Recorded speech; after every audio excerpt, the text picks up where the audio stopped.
evening, and thank you for joining us. Fire crews with the Ministry of Natural Resources and Forestry are on high alert after 31 new forest fires were confirmed around the Northwest this past weekend. Most of them were caused by lightning strikes, and while the fire hazard varies from moderate to high across the region, there should hopefully be just enough rain to keep it from hitting extreme. Cole Promain has more. Of the 31 new fires, 18 are listed as under control, 9 not under control, 1 is being observed, and 3 are currently being held. MNRF officials say the high temperatures in the region over the past few days have sparked a higher level of thunderstorms, and this has led to lightning strikes, which have been the main cause of these fires. While the weather is playing a larger factor in the recent spike of forest fires, at least one near Red Lake was caused by an unattended campfire. Thunder Bay Fire Management Supervisor Gary Harland says people still need to be careful. For sure, we're we're busy enough with lightning fires that we don't need any person-caused fires at all. So, our usual message: be extra careful if you're having a campfire or you're out at the camp and having a hot dog roast or whatever you're doing there, fish fry. Be extremely cautious and put your fire dead out when you're done with it. Like I say, we're fairly busy with these lightning strikes right now, and really we don't want the burden of having to deal with human-caused fires as well. Even with the increased number of fires due to lightning and the warmer temperatures, Harlan says that as of now, there is no talk of a fire ban on the horizon. It's always tough to say. You really usually need a build-up that's usually a large high-pressure systems move in. You have clear, dry air for an extended period of time. That's not the sort of air masses we're seeing. We're seeing these storms come through, dropping enough precipitation that it's sort of keeping the fires in check for us a little bit while we get to them. I don't see it right away, no. But, if the weather was to change and we were to dry out in a hurry, things could change. Cole Promain, TBT News. Ontario Provincial Police are reporting a major tobacco seizure in the Dryden area. It came Sunday in Southworth Township, east of the community, as officers conducted traffic stops on 2 vehicles. Inside, they discovered 386 cases of illegal cigarettes valued at $1.6 million. 3 Winnipeg men and a Brampton resident have been charged with trafficking in contraband tobacco. Thunder Bay Police continue to investigate an early morning home invasion and serious assault. Officers were called to the 300 block of Pearl Street just at around 12:45 Sunday morning and found an unconscious female victim of an assault. Paramedics took the female to Thunder Bay Regional, where she was treated and released later that day. The attacker was an unknown male who entered the home through an unlocked door. A male resident intervened to stop the assault and the suspect fled. He was last seen heading down an alley behind the home. The Major Crimes Unit has described the male as around 5'8" with a stocky build, wearing a dark plaid poncho-style hoodie.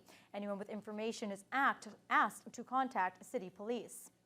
A female driver has been taken into police custody after a vehicle crashed into a residential property early this morning. Thunder Bay Police were called to the 100 block of Finlayson Street after receiving reports of a collision shortly after 7:30.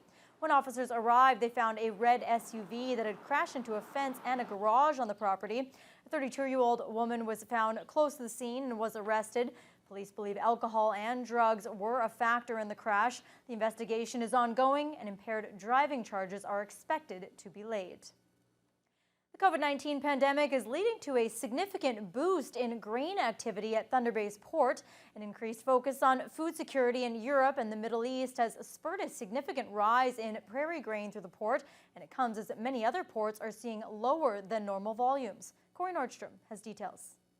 Grain shipments through Thunder Bay's port in the month of June were up about 20% compared to last year, and the 3.2 million metric tons so far this year are 35% higher than the 5-year average. Port Authority CEO Tim Heaney calls it an anomaly, but one that benefits the port. You're not seeing that in the other grain ports, like Vancouver is pretty flat, Prince Rupert is down, so it's really Thunder Bay that's benefiting, and we're the largest export port on the Seaway. So it's helping the whole system. Right now, the system itself is down about 8% year to date, whereas we're up like 35%. He chalks it up to a number of reasons, but mainly the COVID-19 pandemic, which has altered the landscape of the shipping world, meaning more ocean vessels are coming to Thunder Bay. A lot of countries restricted grain exports, trying to protect their own food supplies, and that created demand in those countries that import grain in Europe, North Africa, the Middle East. and those are the markets that they're served through Thunder Bay, through the Seaway. Heaney says they're starting to see more imports like wind turbines and steel of late, but so far this year, the numbers in many categories aside from grain and coal are down globally. But with grain numbers up come efficiencies and more room for growth, says Heaney, which can be noted in a recent record-setting shipment through the port. This month we had the longest grain train in history through Thunder Bay, 224 cars. That's a 2.5 mile long train, so you can't do that anywhere else in Canada, and you're starting to see Thunder Bay. That's another advantage for the port to be able to handle something like that. Corey Nordstrom, TBC News. Anishinaabe police are confirming the drowning death of a 5-year-old girl on the Edmonton First Nation this past weekend. According to NAP's Deputy Chief Daryl Snyder, the girl was found in the water of the Edmonton Lake on Friday afternoon. She was rushed to the Fort Hope nursing station with vital signs absent and was later pronounced dead. The regional coroner is now involved and a postmortem is being conducted. Snyder says police continue to investigate. An injured 25-year-old man had to be extricated through dense bush yesterday afternoon after injuring himself swimming on the Mackenzie River. Shunya Fire and Emergency Services crews trekked through the bush to find the patient. Paramedics got him first to a waiting truck and then into an ambulance about 2 hours later. Shunya Fire officials say a similar incident occurred in 2018, and there was a swimming fatality in the same area in 2013. There are more encouraging signs in Ontario's battle against COVID-19. Health officials are reporting 154 new cases today, the 7th straight day the province has been below 200 new cases. But perhaps more importantly, there were no new deaths. That's the first time that's happened since early March. Meanwhile, on the education front, the Ford government says it's abandoning the practice of streaming, in which grade 9 students were forced to choose between applied and academic courses. Colin DeMello reports. Imagine being a young black student in grade 5 and being told this by your teacher. He told me that my kind, he used the words, my kind didn't go to university. And he told me that I could go to college or I could even go to trade school. Even at a young age, Ben McDonald knew the negative reinforcement had the potential to affect the rest of his life. Education system was where you grow and you set up your entire future. So I think, yeah, it's definitely scary that such a bad influence can have such a big impact. For many students, that negative impact translated to high school in a practice called streaming. Students in Ontario were separated into applied or academic courses.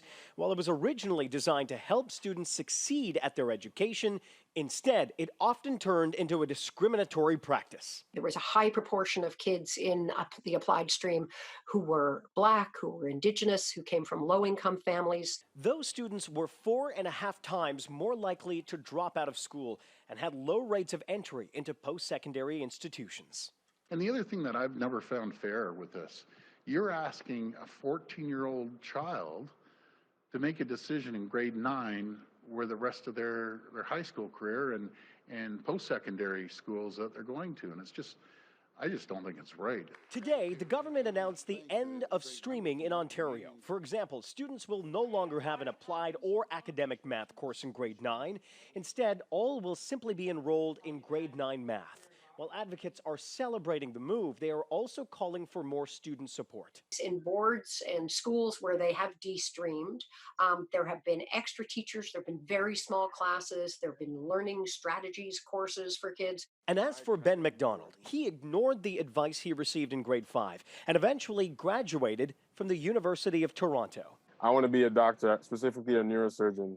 So that's the next steps. A profession he may not have strived for, he says, under Ontario's streaming practice. Thunder Bay Ventures is getting help from Investors Group and URide to deliver face masks and other PPE to local businesses that have been struggling with reopening due to the pandemic. Over 100 local businesses, such as hair salons and restaurants, were delivered PPE right to their doorsteps today by URide. The packages include face shields, masks, gloves, and sanitizing materials. Thunder Bay Ventures released a survey 2 weeks ago to determine the needs of businesses and how those needs could specifically be addressed. And after only a day, it had already generated 105 responses. Ventures Executive Director Martin Wyant says they knew small businesses needed help even before the survey launched. We've been hearing from a lot of smaller businesses that have been struggling, not sure what to do about reopening, what they might even need. And we started looking into it and saying, well, we think this is an area where we can help. So we were able to get some financial support from FedNor, who gives us our funding to begin with. They agreed to allow us to do this project, and it's proven to be quite popular.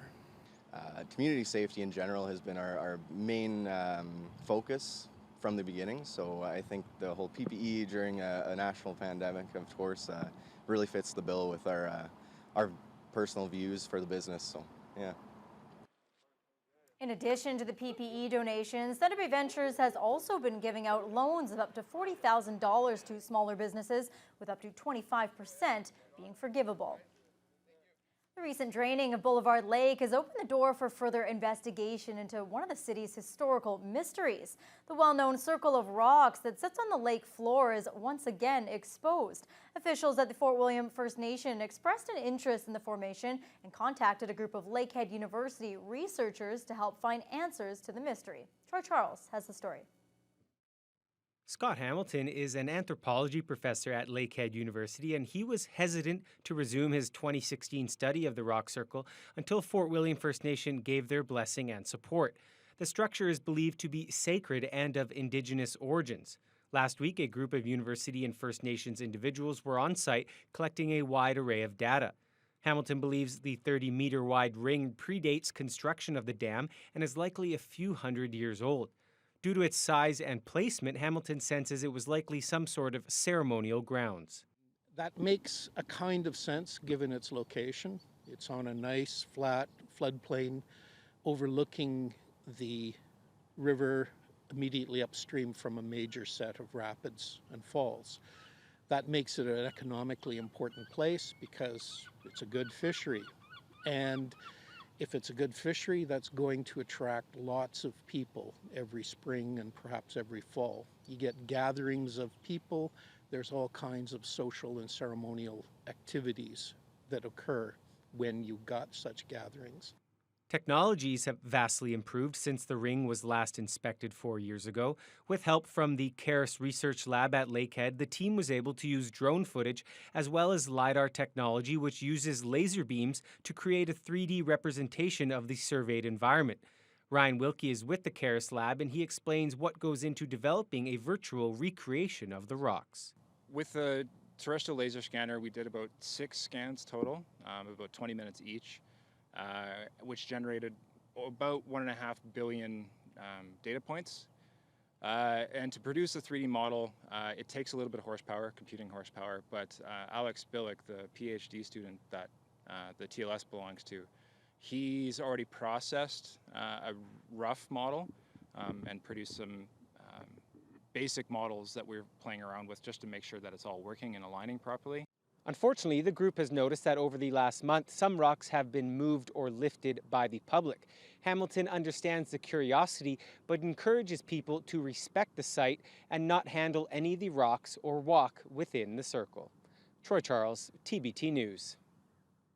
Well, the beach at Boulevard Lake will remain closed all summer. Sandy Beach near Chippewa Park officially opened for the season today.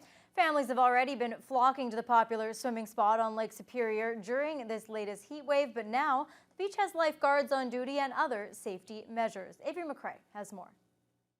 It's really exciting for special days like this to go swimming with my best friend. Although opening week was later than normal due to preparations surrounding COVID-19, beach users like Mackenzie and Ava say the opening is a welcome sight.